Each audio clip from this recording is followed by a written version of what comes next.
नमस्कार दोस्तों, online study centre 07 में आप लोग का स्वागत है। फिर से एक लेके चैप्टर आ गया और नया, जिसका नाम है नई शिक्षा नीति। ओके, चलिए नई शिक्षा नीति से हम लोग कुछ देख लेते हैं, इसमें क्या बड़े बदलाव किया गया है और इसमें क्या भी प्रभाव पड़ा। ओके, चलिए देखते हैं। हम लोग शुरू से देख लेते हैं, थोड़ा रीड कर लेते हैं। ओके, देखिए बोला जा रहा है कि जिस तरह से रुका हुआ पानी बदबू मारने लगता है, उसी तरह से एक पुरानी पद्धति है जिसे रट्टू तोते व्यवस्था भी कहा जाता है। ओके, पढ़ाई के साथ बच्चों को शिक्षा में भी लाभ मिलना जो है बंद हो जाता है। यही कारण है कि भारतवर्ष पर शिक्षा नीति को बदलाव किया जा रहा है। भारत में सबसे पहले शिक्षा नीति पूर्व प्रधानमंत्री जो हमारा इंदिरा गांधी था, उन्होंने 1968 में शुरू की थी।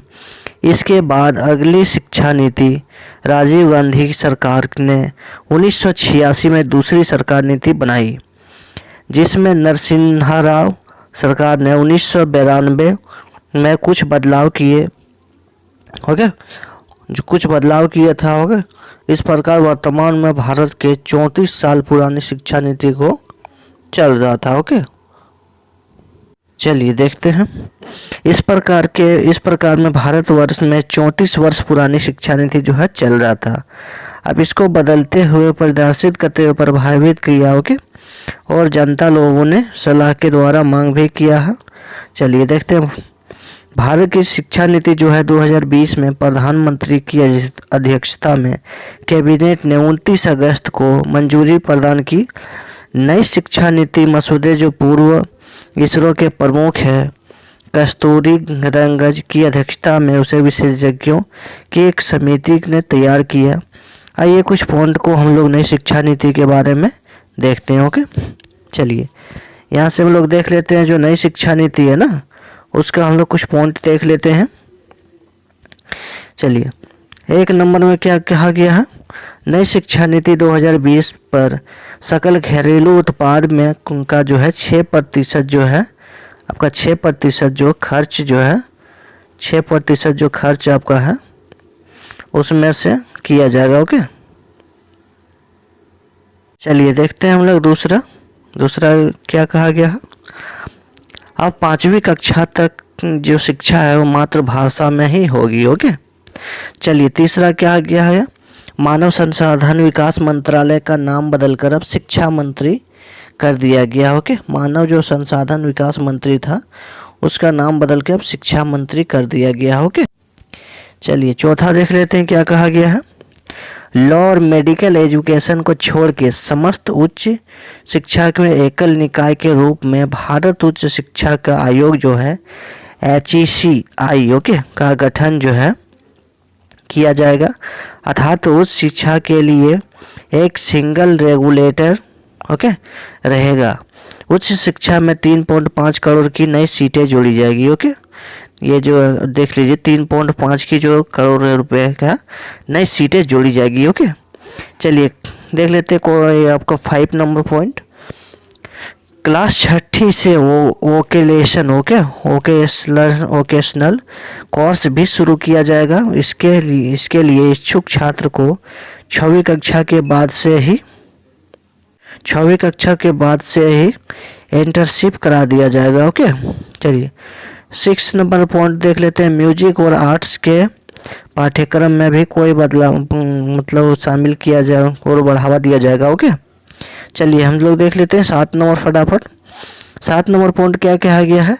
ये पाठ्यक्रम को बढ़ावा देने के लिए एक राष्ट्रीय शैक्षणिक टेक्नोलॉजी फोरम जो जिसे हम लोग NETF भी कहा जाता है। ओके, हम लोग NETF भी बनाया जा रहा है, जिसके लिए एक वर्चुअल लैब की विकसित किया जा रहा है। ओके, पॉइंट नंबर 8 देखते हैं। वर्ष 2023 में उच्च शिक्षा की फीसदी सकल नामक उत्पाद जो है GER यानी कि इसका पूरा नाम है ग्रॉस इनरोलमेंट रेशियो ओके, जो कि 50% तक पहुंचाने का लक्ष्य है। ओके, और 2018 में यह 26.30% था। ओके, 26.3%। नई शिक्षा नीति का सबसे महत्वपूर्ण पॉइंट क्या है? मल्टीपल एंट्री और एग्जिट सिस्टम लागू होना।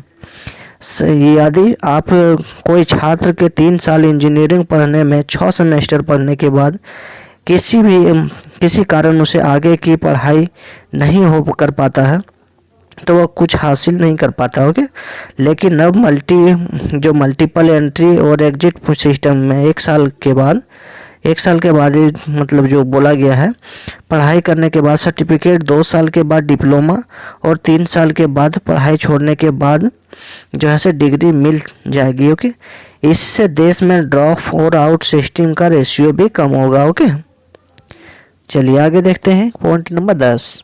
पॉइंट नंबर 10 क्या कहा गया है?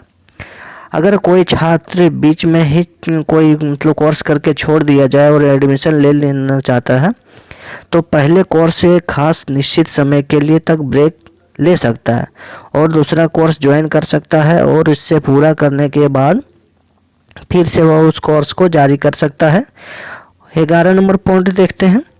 अभी सेंट्रल यूनिवर्सिटी जो है, डीम्ड यूनिवर्सिटी और स्टैंडअलोन इंस्टीट्यूट के लिए अलग अलग नियम और नई एजुकेशन पॉलिसी 2020 के लिए समान नियम होंगे। ओके, देश में शोध और अनुसंधान को बढ़ावा देने के लिए अमेरिका के NSF ओके यानी कि नेशनल साइंस फाउंडेशन की तर्ज एक विशेष शीर्ष का निकाय भी नेशनल रिसर्च फाउंडेशन जो NRF है की स्थापना की जाएगी। ओके, NRF की सरकार द्वारा एक बोर्ड जो है ऑफ गवर्नेंस में शामिल होगा। ओके, और इसमें स्थापना भी किया जाएगा। विश्वविद्यालय के माध्यम से शोध संस्कृति को बढ़ावा भी दिया जाएगा। ओके, और स्वतंत्र रूप से सरकार द्वारा एक बोर्ड ऑफ गवर्नेंस द्वारा जो है ये शासित होगा और बड़े प्रोजेक्ट की फाइनेंस भी करेगा। ओके, तो ये था देश जो भारत की नई शिक्षा नीति और उम्मीद जो है मिलेगा। ओके, चलिए उम्मीद करता हूँ कि आप लोग को ये वीडियो अच्छा लगा होगा। अगर अच्छा लगा है तो चैनल को लाइक एंड सब्सक्राइब कर दीजिए ताकि आने वाले प्रत्येक वीडियो आपको सही समय पे मिल सके। और हम लोग इस वीडियो पे डेली करंट अफेयर्स लेके आते हैं जिससे आपको डेली करंट अफेयर्स और मैथ का भी वीडियो आपको मिलता रहेगा। चलिए फटाफट को चैनल को सब्सक्राइब कर लीजिए। धन्यवाद।